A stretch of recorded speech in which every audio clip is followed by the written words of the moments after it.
Academies में भी हमने देखा है, बच्चों को खुद कहते भी सुना है, जो मेंटोर होते हैं सीएसएस के लिए, टीचर्स को कहते सुना है। कुछ कहते हैं हार्ड वर्क करो, मेहनत करो, दिन रात करो, लेकिन जैसे जैसे वक्त तब्दील हो रहा है, सारी चीज़ें स्मार्ट होती जा रही हैं, तो ये भी हम सुन रहे हैं, कहते हैं कि स्मार्ट वर्क करो। अब मुझे ये बताइए कि हार्ड वर्क वाले बच्चे जो हैं वो ज़्यादा कामयाबी की तरफ जा रहे हैं, या फिर ये है कि स्मार्ट वर्क करके जा रहे हैं? अगर तो स्मार्ट वर्क करके जा रहे हैं तो फिर जो हार्ड वर्क वाले बच्चे उनसे ज़्यादती हो रही है। अच्छा, इसमें एक तो मेजर चीज़ यही है कि हार्ड वर्क और स्मार्ट वर्क के दरमियान फ़र्क क्या है। हाँ, सबसे पहली चीज़ तो ये कि हार्ड वर्क यानी कि आप जितनी ज़्यादा मेहनत करेंगे उतना आपको फल मिलेगा, because you are not that much intelligent. अक्सर का यही कहा जाता है ना कि एक बंदा मेहनती है या आपका होशियार है।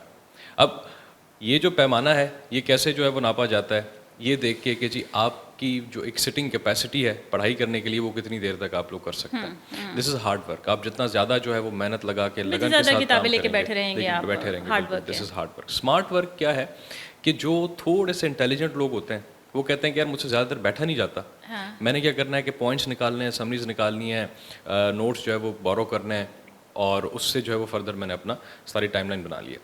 अब इसमें जो ज़्यादा बेहतर कैंडिडेट है, स्मार्ट वर्क इज़ नेसेसरी, लेकिन hard work plus smart work दोनों का मिक्सचर आपको जो है वो कामयाबी तक लेकिन पहुंचाएगा। ज़्यादा जो है वो कौन कौन जा रहा है? ज़्यादा जो मेन चीज़ है that is of course CSS के अंदर हमें स्मार्ट वर्क की ज़रूरत पड़ती है।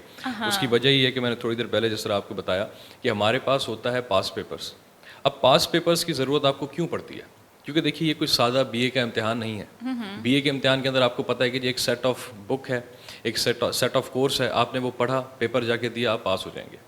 यहाँ पे आपको अपने एनालिसिस बेस्ड स्किल्स के ऊपर काम करना है। आपको पास पेपर्स की भी ज़रूरत पड़ेगी, आपको एफपीएससी की गिवन आउटलाइंस की भी ज़रूरत पड़ेगी, एक सिलेबस जो कि उन्होंने प्रोवाइड जी किया जी हुआ जी है। जी। लेकिन आपको एक किताब की ज़रूरत भी पड़ेगी जो कि आपका एनालिसिस बेहतर कर सके। ये मुमकिन ही नहीं है कि आपका जब तक एनालिसिस प्रॉपर ना हो तो आप उतने अच्छे मार्क्स ले सकें, या इनफैक्ट आप अच्छी जो है वो तरीके से पास कर सकें, अटेम्प्ट भी कर उस चीज़ को सकेंगे। अटेम्प्ट भी कर हाँ, सकें। अटेम्प्ट भी कर उसकी वजह यही है कि आपका जो एनालिसिस है वो बड़ा ज़रूरी होता है। आप चीज़ों को क्रिटिकली एनालाइज कैसे करते हैं, हाँ, आपको वो देखने का तरीका सादे एक बीए के इम्तिहान में और सीएसएस के इम्तिहान में यही फ़र्क है। हालांकि एफपीएससी ने इसका थ्रेशोल्ड मिनिमम बीए रखा हुआ है, लेकिन इसका ये हरगिज़ मतलब नहीं है कि आपने आप बीए कर लिया तो आप बीए सीएसएस कर लिया भी आप कर सीएसएस भी कर सकते सकते हैं। हैं। हाँ, जिसकी वजह से यहाँ पे डिफरेंस फिर इस चीज़ में आ जाता है कि आप हार्ड वर्क या स्मार्ट वर्क की बात करते हैं तो हार्ड वर्क के अंदर ऑफ कोर्स आपको बैठना भी पड़ेगा, अपना पूरा 100% भी देना पड़ेगा।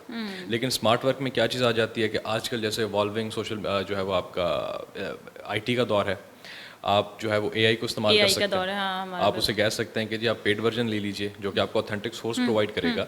आप उसे कहिए कि जी आपको किताबों के हवाले से गाइडेंस दे, मेन सोर्सेज बताए ऑथेंटिक। जी, ऑथेंटिक सोर्सेज, उसमें आप किताबों की समरीज पढ़ सकते हैं, किताबों से कोट्स निकाल सकते हैं। अपने हथियार आपने तैयार रखने हैं ये है स्मार्ट वर्क। जी, क्योंकि इसमें मसला ये है कि स्मार्ट वर्क भी आपको हार्ड वर्क के साथ ही मिलेगा आजकल। हाँ। क्योंकि आपके पास हर चीज़ अवेलेबल है, अच्छा, ऑनलाइन सारे सोर्स अवेलेबल हैं, बट आपने काम तो फिर भी करना है। ठीक है। हाँ, आपको किताब के लिए अब सोर्सेज तो चाहिए, आपको पूरा एनालिसिस बिल्ड करने के लिए किताब चाहिए। एक और फैक्टर फिर इसमें ये आ जाता है कि अक्सर औकात जिस तरह बच्चे एकेडमीज़ के रोल की बात करते हैं, दोबारा से मैं वही बात ऐड करूंगा यहाँ पे कि अब इसमें टीचर का रोल कितना आ जाता है।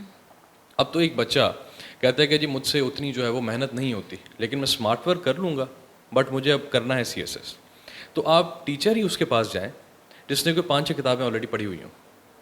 तो जो 5-6 पढ़ी हुई किताबों वाला जो टीचर है वो आपको मुकम्मल तौर पर एनालिटिकल चीज़ ऑलरेडी क्लास में आके बताएगा, सिखाएगा, फिर आपको उतनी मेहनत करने की ज़रूरत नहीं पड़ेगी। हाँ, आपको ढूंढनी नहीं पड़ेगी ना। जी, एग्जैक्टली, वो मेहनत आपकी टीचर ने आपके लिए ऑलरेडी कर लिया।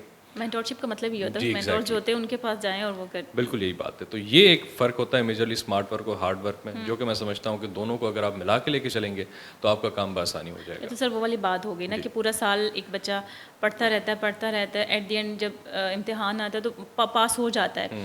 लेकिन एक वो बच्चा होता है जो इम्तिहान से 1-2 दिन पहले पढ़ना शुरू करता है, पास वो भी हो जाता है। बिल्कुल ठीक बात है। रियली वो इंटेलिजेंट थोड़ा सा होता है, वो स्मार्ट वर्क कर रहा होता है, और जो दूसरा सारा साल पढ़ रहे होते हैं हार्ड वर्क कर रहे लेकिन होते इसमें फिर हैं। एक डिफरेंस आ जाता है अक्सर औकात जब हमारे पास फाइनल मार्कशीट्स आती हैं, हम लोग देखते हैं तो जो हार्ड वर्क वाला बच्चा होता है जिसने प्रॉपर एनालिटिकल स्किल्स पे काम किया हुआ है, किताबें पढ़ी हुई हैं, चीज़ों को अच्छे से देखा हुआ है, याद किया हुआ है और पेपर में लिख के आया है, उसके मार्क्स पर कंपैरेटिवली अच्छे होते हैं। अच्छा होता है, फिर उसका मैं समझती हूँ लेवल भी बहुत अच्छा बहुत अच्छा बहुत होता है, अच्छा उसकी सूझ बूझ, उसकी समझ, उसकी अवेयरनेस का लेवल, उसकी बिल्कुल। दुनिया देखने का उसका पर्सपेक्टिव टोटली पर्सपेक्टिव उस बिल्कुल एक स्मार्ट जो स्मार्ट वर्क कर रहा है तो टोटली चेंज हो जाता बिल्कुल है। ठीक बात है। क्योंकि जहाँ तक मुझे लगता है, आई एम सॉरी टू से अगर मैं गलत हूँ, आप प्लीज़ मेंटोर, प्लीज़ मतलब कि एक आप चीज़ को सतही तरीके से और उसको वक्ती तौर पे और शॉर्टकट तरीके में जिस चीज़ को ले रहे हो वो आपके माइंड में भी शॉर्टकट तरीके में ही रहेगी। एग्जैक्टली वो आपने एग्जाम के लिए तैयारी की, अच्छा एग्जाम में आपने पास हो गए, उसके बाद आपकी वॉश आउट हो जाएगी, वैसे ही आपके माइंड से निकल और जाएगी वो। इसमें यही है ना कि अगर एक बच्चा अच्छे तरीके से टाइम देके, जैसे मैंने आपको कहा कि 1 साल का प्लान, हाँ हाँ उस 1 साल के प्लान में अगर वो किताबें नहीं पढ़ता,